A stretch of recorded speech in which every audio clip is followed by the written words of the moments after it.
नमस्ते मंडळी, श्री स्वामी समर्थ. आज शेवटचा दिवस आहे. आज सोमवती आहे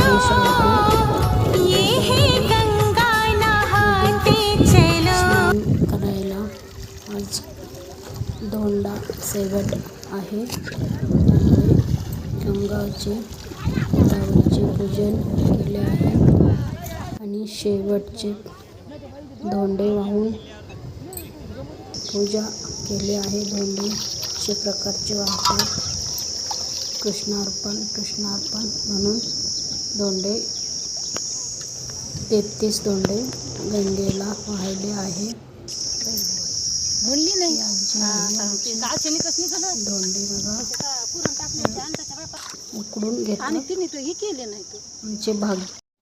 आमचे भाग्य खूप छान आहे. रोज गंगाला आंघोळ